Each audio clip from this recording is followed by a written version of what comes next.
All right, so a ton of you sent me news articles and clips and audio of this crazy anti-vaccine rally that took place in New York City. I don't know. I mean, listen, I understand that. I think in some sense it's surprising to some people that this is going on in New York City because New York City is such an overwhelmingly liberal place. But, you know, it only takes a few crazies. And in particular, based on the interviews I saw, some of these people were coming from other states anyway. There was some wacky woman from Pennsylvania saying she's protesting against vaccines in New York because she believes soon the mandates are going to come to Pennsylvania or whatever the case may be. I'm going to play some of these clips, and I want to make sure everybody understands. These are funny. Like, it's okay to see these as funny and also recognize that because of it, the very unfunny reality of the continued COVID spread and possible inability to ever get to herd immunity in any real sense may come as a result of the fact that these people exist. Here's one woman ranting. Well, let's just look at these. I think she has a baby with her, and I can't tell if it's a baby. It is a baby. Okay, it looked maybe like it was a dog in a carrier. No, she has a baby, and she's here ranting about how terrible vaccines are as we see kids increasingly in ICUs with COVID. You know, I mean, it's like there's no language that can even adequately express the absurdity of this. Let's get into the first clip here and, you know, maybe get the kids out of the room. These clips are disturbing. I cannot afford to let my girls grow up in a world where the government is allowed to force an experimental injection into their bodies. I want to leave you with two thoughts. A USA chant drowning out the insane anti-vax rhetoric. What a country, folks. Okay, yeah. So that's that. I don't even really know where this next clip kind of fits in. This is more about the tone than the substance, or more about the flavor than the material or something like that.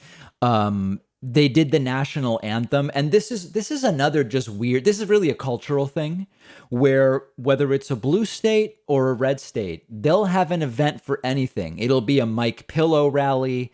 It'll be an anti-vax thing. It'll be an anti-mask protest out in a parking lot. We covered this out in the parking lot. The anti-mask protesters, I think, did both the Pledge of Allegiance and the national anthem. So this is just watch your ears. But these are the sights and sounds of the anti-vax rally. For the land of the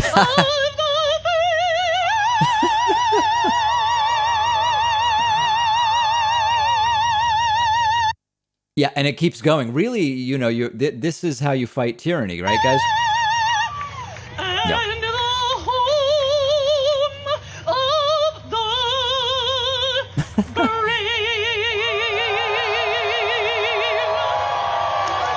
I love you, New York. Yeah. Guys, what do I even say about that, right? I mean, what, you know, let's just move on to the next clip, okay? I don't even know that the next one necessarily needs any introduction. Let's listen. Just as surely, and I love a sign in here, as discrimination based on race, gender, age, sexual orientation, religion, and ethnicity have led to misery, policies that discriminate against the unvaccinated will do the same thing. Thank you. Yeah, so as you can tell there, the idea is to analogize that discrimination by a business, for example, on the basis of race is bad. It's also illegal. Or discrimination on the basis of gender or sexual orientation, although discriminating on the basis of sexual orientation is legal in many states, or religion or ethnicity or whatever. It's the same as saying, hey, you got to be vaccinated to come in here because you present a public health risk. Being black and going into a store doesn't present a public health risk. Being gay and going into a store doesn't present a public health risk.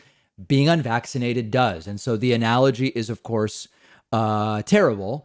And by the way, being vaccinated or unvaccinated is a choice. Now, in a sense, religion is also a choice. And we've talked about this before. Should religion even be protected as a class? And on the basis of it being a choice, you could make the case that it really shouldn't.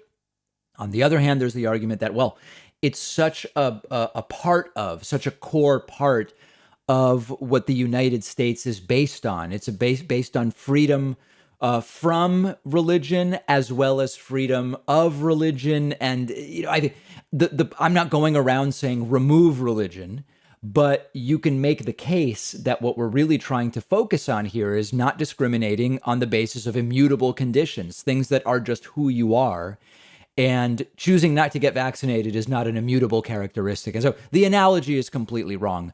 Last clip here. This is sort of a medley. This was put together by The Recount. It's really good. All of these clips are actually from The Recount Twitter account, which has done a really good job covering this stuff. This is a medley of the anti-vax rally in New York City. Take a look at this. This is not an anti-vax rally. To force an experimental injection into their body. They're not vaccines. They're poison. A vaccine? This isn't a vaccine. This is some kind of a bio-pharma injection. My name. Well, yeah, it is an injection. It was made by pharma. I guess the prefix bio applies.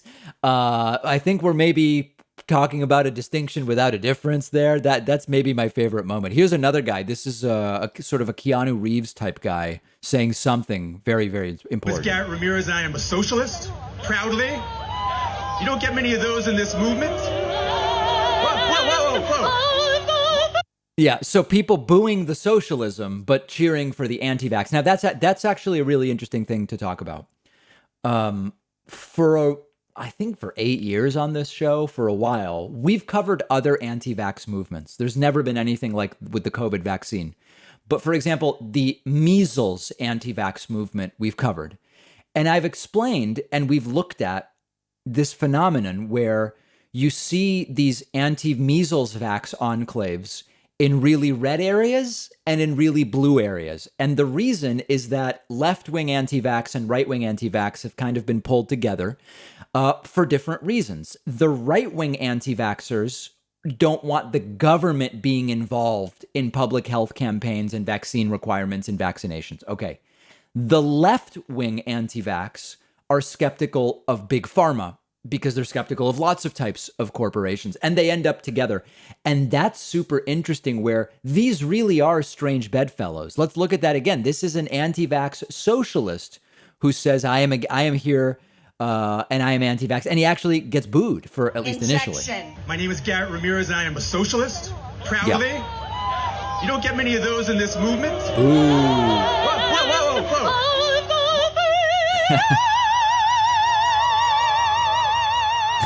Discrimination based on race, gender, age. Policies that discriminate against the unvaccinated will do the same thing. This is a trick to get us to have digital IDs. They don't know science, but they know marketing. These son of a bitches are not gonna force me. Now, that's wrong. It's sons of bitches. It's like attorneys general. It's not son of a bitches unless you have, I guess, multiple moms. I don't know. Anyway, that's a very technical analysis there. This is delusional. This is really dangerous, of course. And politics makes very strange bedfellows. And all we can hope for is that the public health campaigns and the vaccine requirements that are being put in place make it just much easier to go and get vaccinated than to do anything else. And I still maintain that we'll talk, by the way, about Delta Airlines and vaccinations on the bonus show today. I still think that one of the ways to most quickly get more people interested in vaccines is for airlines to require them in order to fly. Maybe an issue we will take up again in the future. One of our sponsors is Rise, the science-based app that makes it easy to improve your sleep and daily energy. I have struggled with sleep at times in my life. I've tried many different things, and Rise has been really useful. It tracks your sleep debt, which is how much sleep you essentially owe your body, tracks your general rhythms, helps you understand your daytime energy levels. And Rise can improve your sleep and energy by giving you personalized feedback about your sleep metrics, when you should go to bed, when you should wake up, in terms of optimizing your personal rest. It can even tell you things like how long should you expect to be groggy in the morning based on when you wake up. You can make science-based improvements to 16 different habits that will make you feel more rested every day. And most Rise users start feeling that way in the first 5 days, including me. And Rise is still helping me every day. It's great. It's based on real sleep science. Very few things are as important as improving your sleep. Go to risescience.com/Pacman to try Rise free for a week. The link is underneath this video.